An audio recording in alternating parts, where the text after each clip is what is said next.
Mesdames et messieurs, chers consoeurs, chers confrères, bienvenue dans votre émission La question du pharmacien. Aujourd'hui, nous avons le plaisir de recevoir M. Yahi Tahar, président du bureau de wilaya de Boumerdès et membre du Conseil national du syndicat national algérien des pharmaciens d'officine. M. Yahi, bienvenue.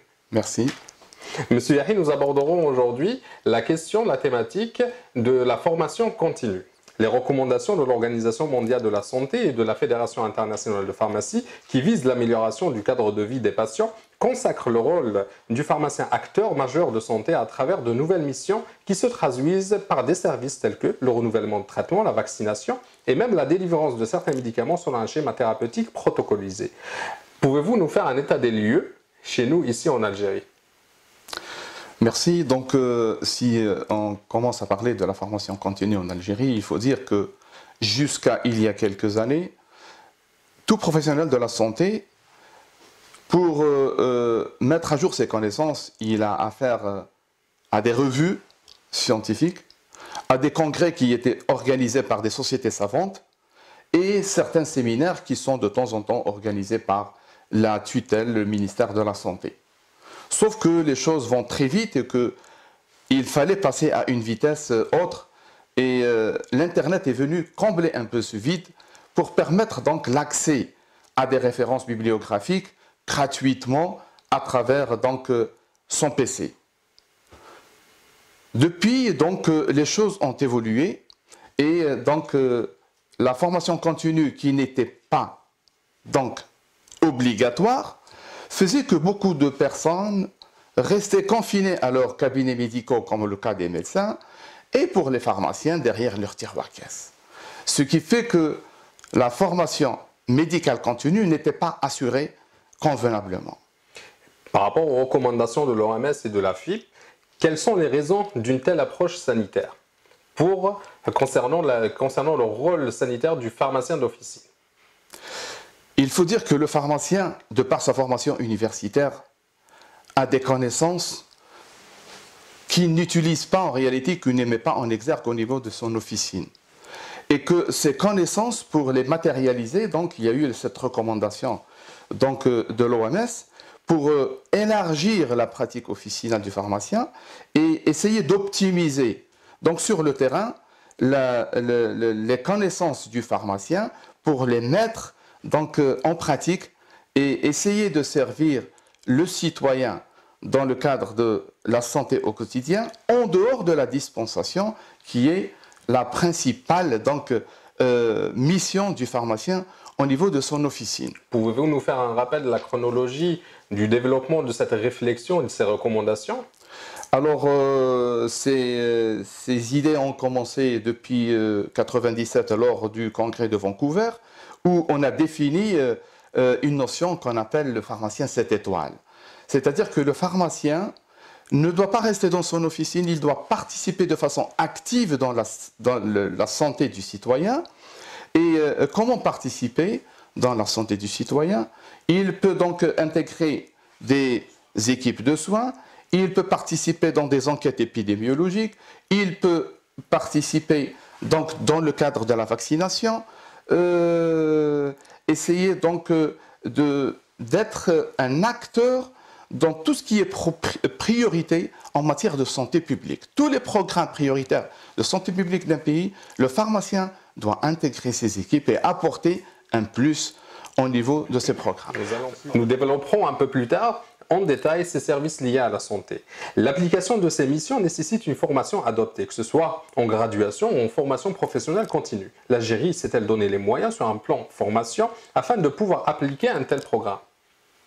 Je ne pense pas, dans le sens où la loi sanitaire de 1811 donc, qui vient de paraître nécessite d'abord un débat en matière des aspects réglementaires qu'il va falloir développer et tous ces textes réglementaires doivent être développés avec les professionnels de la santé. Et bien sûr, le pharmacien est incontournable dans ce sens. Les pays qui ont déjà initié ce type donc, de formation dans le cadre d'élargissement de la pratique officinale ont pris énormément de temps. Nous, actuellement, nous sommes au début. il va falloir d'abord régler le problème sur le plan réglementaire. Par la suite, donc, on va commencer à travailler sur le terrain pour mettre en pratique donc, ces recommandations. D'un point de vue réglementaire, déjà, le Code de déontologie de 1992 consacrait l'importance de maintenir et de perfectionner les connaissances des pharmaciens d'officine. La loi 1811 vient accorder encore de l'importance à cette partie en donnant l'aspect obligatoire à cette formation continue. Est-ce le cas? Tout à fait. Donc, la loi 1811, elle est claire là-dessus. Donc, il y a obligation pour la formation médicale continue pour tous les corps de santé, pas uniquement le pharmacien. Et l'article 170, il est clair là-dessus. Sauf que cette obligation, elle va poser un certain nombre de questionnements. Comment va-t-elle s'organiser cette formation? Comment elle va être organisée dans tous les pays? Donc, il y a un organisme qui chapeaute cette formation puisqu'elle devient obligatoire. Et qui dit obligation, donc il va falloir donc veiller sur cette formation, tracer un programme. Son programme, il sera tracé en fonction aussi des priorités de chaque pays. Nos priorités ne sont pas les mêmes priorités pour d'autres pays qui le font. Et à partir de là, donc engager donc, des formations dans le cadre de la formation continue globale et dans le cadre de la formation spécifique qui concerne ces actions qui sont liées à l'éducation thérapeutique, qu'il va falloir donc distinguer entre conseil à l'officine au quotidien et programme d'éducation thérapeutique qui est totalement différent, pour lesquels le pharmacien doit être formé. Engagé aussi dès le début par rapport à la formation universitaire, engager déjà ce débat pour former en graduation les pharmaciens sortants et les préparer à ces nouvelles missions que prévoit la loi dans son article 179. Sur un autre volet, l'État s'engage à former les praticiens de la fonction publique, pas pour le privé. Comment est envisagée la formation des opérateurs privés et quels seront les modèles de financement? Ça, c'est un deuxième problème qui se pose pour l'officine. Déjà sur le plan financier, l'officine actuellement, elle est en souffrance par rapport à plusieurs paramètres, entre autres la baisse de la marge du pharmacien liée un peu à cette histoire de promotion du générique qui a fait baisser les chiffres d'affaires. Et quand on s'engage sur un chantier pareil, effectivement, il va falloir préparer d'un côté l'espace nécessaire pour assurer ces nouvelles missions pour le pharmacien et secondo, préparer une enveloppe budgétaire qui va prendre en charge la formation au niveau de l'officine privée. Si l'État a prévu donc de payer la formation de ces praticiens au niveau de la santé publique, au niveau de l'officine, qui va prendre en charge? Oui. Alors, il y a d'abord le pharmacien titulaire, il y a le pharmacien assistant et il y a le personnel officinal. Et on se pose aussi la question, ces dépenses seront-elles défiscalisées par la suite? Parce que c'est une charge supplémentaire qui va venir donc encore se greffer sur le déficit de marge que nous avons actuellement. On comprend de là que c'est un grand chantier qui vient juste d'être entamé et que les choses ne sont pas en entier réglées. Absolument. Absolument. Tout va être discuté dans les prochaines commissions avec le ministère de la Santé. D'ailleurs, on ne sait pas quand est-ce que ça va commencer. On ne sait pas combien ça va durer parce que ce n'est pas évident du tout. Actuellement, en Algérie, si on va dire qui sont les organismes de formation qui existent, nous avons l'Institut national de santé publique. Mais est-ce que l'INSP pourra prendre à lui seul la formation? Parce qu'il ne faut pas penser qu'aux pharmaciens. Oui. Nous sommes 11 500 pharmaciens officinaux. Nous avons les pharmaciens hospitaliers, nous avons les médecins, nous avons les dentistes. Toute cette corporation nécessite quand même un organisme plus important. À cela s'ajoute un autre problème, c'est celui de trouver des formateurs. Parce qu'il faut d'abord trouver les formateurs qui vont s'occuper de ces formations. Vous savez que en l'état actuel des connaissances, on va presque dire que les diplômes ont une date d'expiration. S'il n'y a pas d'actualisation. S'il n'y a pas d'actualisation des connaissances. Et tant que la formation continue n'était pas obligatoire, je peux vous dire qu'il y a plus de 50% de la corporation qui ne fait pas de formation médicale continue. Et pour apporter des soins convenables aux malades, il faut être à la page. La mise à jour des connaissances doit être quelque chose de continu. Très bien. L'article 179 de la loi de 1811 consacre les services liés à la santé auxquels peuvent prétendre les pharmaciens d'officine. C'est une avancée remarquable dans la reconnaissance du rôle sanitaire important du pharmacien dans la chaîne de soins. Question, sommes-nous prêts d'un point de vue juridique, formation et logistique? Nous ne sommes pas prêts. Il y a d'abord un aspect, pour moi, il me semble, qui est important. L'éducation thérapeutique, parmi les missions nouvelles du pharmacien, elle est importante pour redorer un peu l'image du pharmacien. Vous savez très bien que ces derniers temps, l'aspect commercial, il a pris un peu le dessus. Et cet aspect commercial, il a pris le dessus. Pourquoi? Parce qu'il y a un problème au sein de l'officine, il y a une concurrence très rude. Et effectivement, ce côté commercial, il a pris une place très importante.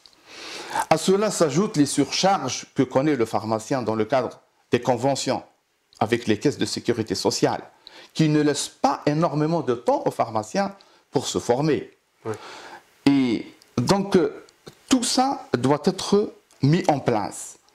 Pourquoi? Parce que pour redorer cette image du pharmacien, il faudrait que le pharmacien montre son intérêt très important dans la chaîne des soins et qu'il pourra apporter un plus s'il y a bien sûr une rémunération conséquente. D'accord. Pouvez-vous nous citer des exemples de ces services? Parmi donc les services, c'est la participation du pharmacien dans l'éducation thérapeutique des malades chroniques, qu'ils soient diabétiques, asthmatiques ou autres. Il y a le rôle du pharmacien dans le cadre de la vaccination, mais ce phénomène de vaccination, vous savez très bien que c'est un acte qui connaît des risques et qu'en l'état actuel de la réglementation, le pharmacien n'est pas protégé. Il va falloir que tout ça soit discuté dans le cadre de commissions pour réglementer cet acte. La pharmacovigilance dans laquelle le pharmacien doit participer. On connaît actuellement donc l'avancée considérable des produits pharmaceutiques fabriqués en Algérie. Et vous savez très bien qu'il y a toujours de petits problèmes par rapport au générique. Et le rôle du pharmacien doit être capital pour signaler dans le cadre de la pharmacovigilance tout problème lié à la prise d'un médicament. Très bien, merci. Nous observons à travers beaucoup de pays un changement dans le mode de rémunération où on observe une transformation de la marge commerciale en honoraires. Quelles sont les raisons qui ont poussé ces pays à adopter ce modèle de rémunération? Dire que ces honoraires vont remplacer la marge du pharmacien, je pense que c'est un leurre. L'activité principale du pharmacien au sein d'une officine, quel que soit le pays, c'est la dispensation du médicament, c'est la marge du pharmacien. Ces services liés à la santé qui viennent se surajouter apportent un plus, mais ne remplacent aucunement la mission principale du pharmacien qui est la dispensation. Donc plusieurs pays ont commencé, bien sûr, avant l'Algérie. Le premier problème sur lequel ils ont buté, c'est un peu cette histoire de passer de dispensateur à prescripteur. C'est le cas par exemple du Canada où on observe actuellement donc des pharmaciens qui sont passés à l'étape de prescription. Ça a posé des problèmes bien sûr avec les médecins déjà, parce qu'il y a une interférence, on considère que la prescription relève uniquement du médecin. Ça a pris beaucoup de temps. C'est vrai que ça a valorisé le pharmacien au niveau de la société par le fait qu'il apporte un service qu'ils n'ont pas l'habitude de voir. Mais dire que ça remplace ou là, ça compense la marge du pharmacien, je ne pense pas que ce soit une chose vraie. D'ailleurs, sur le terrain, on le constate. En France, depuis le lancement de l'éducation thérapeutique, il y a très peu de pharmaciens qui ont adhéré à l'idée. Et même sur le plan de la rémunération, sur une année d'activité, les pharmaciens ont été payés une année après. Donc, il y a encore des difficultés. Eux qui ont déjà une avancée considérable sur ce dossier, depuis la loi HPST, qui date de 10 années. Donc, ce n'est qu'au bout de 2016 qu'on a commencé à réglementer et mettre en application, donc, l'éducation thérapeutique. Donc, nous sommes tout au début. On espère qu'à travers les commissions auxquelles le SNAPO va participer, bien sûr, comme acteur, apporter les réponses et essayer donc de ramener quelque chose qui va être pas un fardeau pour le pharmacien, mais une solution. Vous venez de citer deux exemples, l'exemple canadien et l'exemple français. Existe-t-il d'autres modèles à travers le monde? Oui, il y a d'autres modèles qui ont été donc faits en Australie, en Suisse où il y a donc cette rémunération à l'acte. Mais il faut dire que les modèles étrangers ne sont pas obligatoirement transposables chez nous. Tout à fait. D'autant plus que nous avons des systèmes de soins qui sont totalement différents. Par exemple, en matière de sécurité sociale, je pense que s'il y a des organismes qui doivent adhérer rapidement à cette idée d'élargissement de la pratique officinale, ce sont les caisses de sécurité sociale. Je vous donne un petit exemple. Quand le malade arrive au niveau de l'officine et qu'on nous oblige à chercher l'historique du malade, en cherchant l'historique du malade, en réalité, on touche à quoi? On touche à l'observance du traitement par le malade. Alors que l'acte, l'observance du traitement par le malade, c'est quelque chose qui est rémunéré ailleurs dans le cadre de l'étude du dossier du malade dans sa globalité, notamment pour les malades qui sont multitarés et les vieux malades, pour éviter donc l'iatrogénie médicamenteuse. Bien sûr. Vous nous avez cité plusieurs modèles à travers le monde, mais beaucoup de pharmaciens critiquent ces modèles et disent qu'ils s'écartent de leur cœur de métier qui est la manipulation et la dispensation des médicaments. Qu'en est-il en réalité? La réalité, c'est que le pharmacien, son principal rôle, effectivement, c'est la dispensation du médicament, c'est le conseil au niveau du comptoir. Ce plus, effectivement, nécessite un investissement. Cet investissement, le premier, il faut avoir un espace convenable. Et il y a, à travers le monde, cette difficulté d'avoir un espace supplémentaire pour permettre de prendre en charge le malade dans de bonnes conditions. Le deuxième problème, c'est que le malade, quand il se présente à l'officine, il a besoin aussi d'une discrétion. Parce que quand il vient vous parler de son problème, il faut que la discrétion, c'est connu, c'est ce qu'on appelle un espace d'intimité. Et ce n'est pas évident de trouver donc cet espace un peu partout. La deuxième difficulté, c'est le temps. Le pharmacien, au niveau de son officine, donc, doit consacrer un temps.